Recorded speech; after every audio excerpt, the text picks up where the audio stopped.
পশ্চিমবঙ্গের সকল আয়ুষ মিত্র ছাত্রছাত্রীকে জানাই অনেক শুভেচ্ছা এবং আরও একবার স্বাগতম। তো দেখো, আজকের ক্লাসটা হচ্ছে তোমাদের নতুন ক্লাস নম্বর 11। তো এটা রয়েছে তোমাদের অ্যাস্থমা সম্পর্কে। তো ক্লাসটা শুরু করার আগে বলি, যারা তোমরা চ্যানেলটি সাবস্ক্রাইব করোনি অবশ্যই সাবস্ক্রাইব করে আমাদের সঙ্গে যুক্ত হয়ে যাও। তো চলো দেরি না করে শুরু করি। দেখো, অ্যাস্থমা সম্পর্কে আমরা জানবো, এর আয়ুর্বেদিক ধারণা, কারণ, উপসর্গ, এর চিকিৎসা ও ফলাফল বিস্তারিতভাবে আমরা আজকে জানবো। তো চলো শুরু করি। অ্যাস্থমা সম্পর্কে ধারণা। অ্যাস্থমা জিনিসটা কি? দেখো, অ্যাস্থমা হলো একটা শ্বাসকষ্টজনিত দীর্ঘস্থায়ী রোগ। অর্থাৎ এটি একটা শ্বাসকষ্টজনিত একটা রোগ, যেখানে শ্বাসনালীর প্রদাহ ও সংকোচন ঘটে। অর্থাৎ কি হয়, শ্বাসনালীর প্রদাহ ও সংকোচন মানে ছোট হয়ে যায়, তাহলে শ্বাসনালীর প্রদাহ সংকোচন ঘটে, ফলে রোগীর শ্বাস নিতে কষ্ট হয়। তাহলে এর ফলে কি হয়, শ্বাস নিতে কষ্ট হয়, বিশেষ করে নিঃশ্বাস ছাড়ার সময় বেশি সমস্যা দেখা যায়। আয়ুর্বেদে এই রোগকে বলা হয় শ্বাস রোগ। তাহলে এটি হয়ে গেল তোমাদের যে অ্যাস্থমা। তাহলে অ্যাস্থমার ব্যাপারটা তোমরা বুঝতে পারলে, এটা হলো মূলত কষ্টজনিত একটা রোগ, যেখানে কি হয় তোমাদের যে এই শ্বাসনালীর প্রদাহ ও সংকোচনের কি হয় ঘটে থাকে, যার ফলে শ্বাস নিতে কষ্ট হয়। তো এর প্রধানত কফ ও বায়ু দোষের বিকৃতি থেকে উৎপন্ন। তাহলে এটি কী দোষের উৎপন্ন, কী দোষের বিকৃতি থেকে উৎপন্ন? এটি দেখো কফ ও বায়ু দোষের। এর আয়ুর্বেদিক মতে এর কারণ কী কী রয়েছে, আয়ুর্বেদিক কজেস কী রয়েছে? প্রধান দোষ রয়েছে কফ ও বায়ু দোষ। তো এটা আমরা পড়লাম।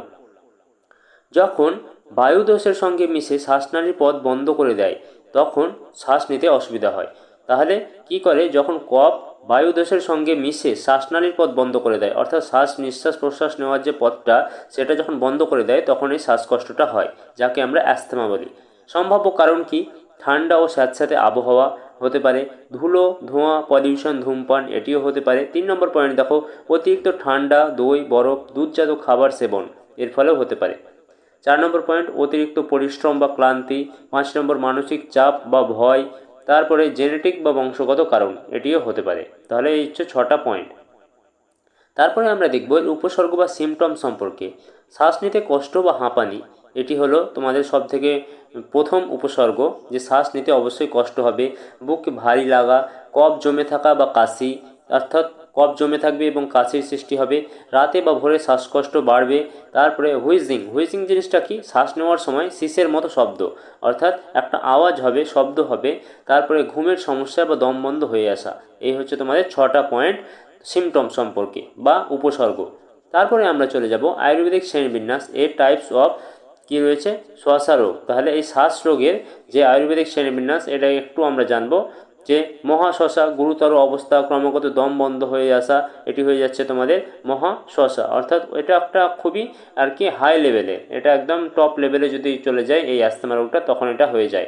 তারপরে কি রয়েছে, ঊর্ধ্বশ্বাসা, নিঃশ্বাস ছাড়তে অসুবিধা হয়, এইরকম কয়েকটা রয়েছে। চীনা শ্বাসা, তারপর টামাকা শ্বাসা, তা এগুলো হচ্ছে তোমাদের কিছু পয়েন্ট। তাহলে এবার আমরা চলে যাব দেখো আয়ুর্বেদিক চিকিৎসা সম্পর্কে। এর আয়ুর্বেদিক ট্রিটমেন্টটা কী রয়েছে, অর্থাৎ এর আয়ুর্বেদিক ট্রিটমেন্ট হলো তোমার নিদান পরিহার, অ্যাভয়েডিং কজেস, যেটা রয়েছে সেটা হচ্ছে কি, রোগের মূল কারণ যেমন ধুলো, ঠান্ডা, দই, ধূমপান, এইসব পুরোপুরি এড়িয়ে চলা। অর্থাৎ কি কি এড়িয়ে চলতে হবে তোমাদের? ধুলো, ঠান্ডা, এসব একদম এর কাছে থাকা যাবে না। দই, ধূমপান এসব পান করা চলবে না। তাহলে এসব পুরোপুরি এড়িয়ে চলতে হবে। তারপরে রয়েছে শোধন চিকিৎসা, ডিটক্সিফিকেশন থেরাপি। কি রয়েছে দেখো, বমন, কফ দূর করতে বমন ক্রিয়া করা হয়। তাহলে বমি করানোর চিকিৎসা, বমন মানে হচ্ছে তোমাদের বমি করানোর চিকিৎসা, কফ দূর করার জন্য এটা করানো হয়। তারপরে বস্তি জিনিসটা কি দেখো, বায়ুদোষকে সঠিক স্থানে ফিরিয়ে আনে। তাহলে বায়ুদোষকে সঠিক স্থানে ফিরিয়ে আনার নামই হচ্ছে তোমাদের বস্তি। তারপরে দেখো সমন চিকিৎসা জিনিসটা হচ্ছে তোমাদের আর একটা থেরাপি। এর প্রাচীন কিছু কার্যকর ওষুধ রয়েছে। এই ওষুধ সম্পর্কে তোমরা দেখো কী রয়েছে, সিটোপ্যালাডি চূর্ণ, তারপরে রয়েছে তালিসাডি চূর্ণ, তারপরে কন্টাকারি, অ্যাভেলেহা, এসব কিছু রয়েছে তোমাদের। এটা প্রাচীন, এটা খুব একটা ইম্পর্ট্যান্ট নয়। তো এবার আমরা চলে যাই দেখো 4 নম্বর পয়েন্টে, তেল ও নস্য চিকিৎসা সম্পর্কে। তো দেখো, নাক দিয়ে তেল প্রয়োগ করা হয় এবং এটাই হলো এর চিকিৎসার পদ্ধতি, নাক দিয়ে কিন্তু তেল প্রয়োগ করানো হয়। 5 নম্বর দেখো, জীবনযাপন বা লাইফস্টাইল এবং ডায়েট সম্পর্কে একটু জানি। যে ঠান্ডা খাবার, দুধ, দই, বরফজাত খাবার পরিহার করা। এই সমস্ত খাবার কিন্তু একদমই খাওয়া যাবে না, যেগুলো থেকে ঠান্ডা লাগার সম্ভাবনা রয়েছে। এরপরে আমরা যাব হালকা গরম পানি পান করা, অর্থাৎ গরম পানি অতিরিক্ত নয়, হালকা গরম পানি পান করতে হবে। তারপরে প্রতিদিন হালকা ব্যায়াম, প্রাণায়াম, ভস্ত্রিকা ও অনুলোম বিলোম এই ধরনের প্রাণায়ামগুলো তোমাদের অবশ্যই করা প্রয়োজন। মানসিক চাপ কমানো, পর্যাপ্ত ঘুম। আমরা প্রায় দেখছি যে প্রতিটা রোগের ক্ষেত্রে কিন্তু মানসিক চাপটা একটা গুরুত্বপূর্ণ অপশন। তো এটা কিন্তু অবশ্যই তোমাদের কমাতে হবে, এই ধরনের চাপ কিন্তু থাকা উচিত নয়।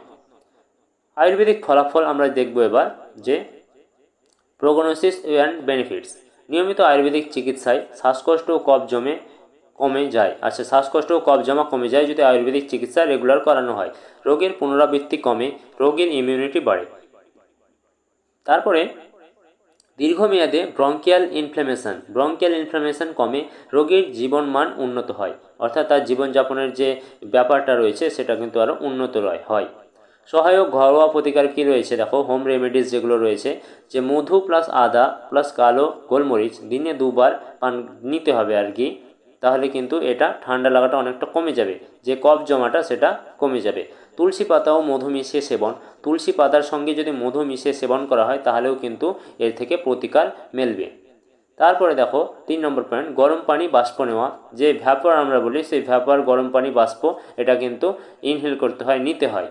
তারপরে 4 নম্বর দেখো, হলুদ ও দুধ গরম করে রাতে ঘুমাবার আগে সেবন করা। তাহলে হলুদ ও দুধ একসঙ্গে মিশিয়ে রাতে ঘুমানোর আগে কিন্তু সেবন করতে হবে।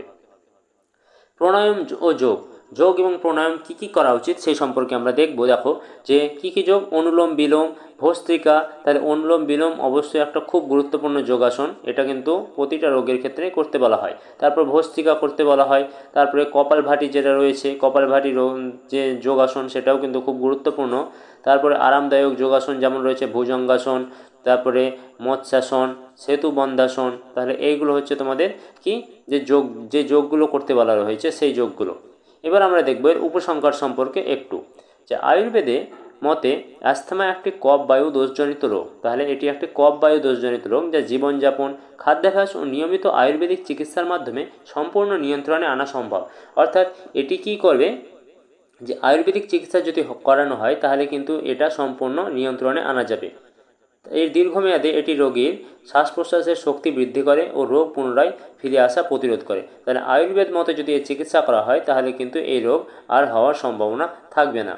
তাহলে আয়ুর্বেদের অনুযায়ী কিন্তু এই রোগ নিয়ন্ত্রণে আনা যাবে।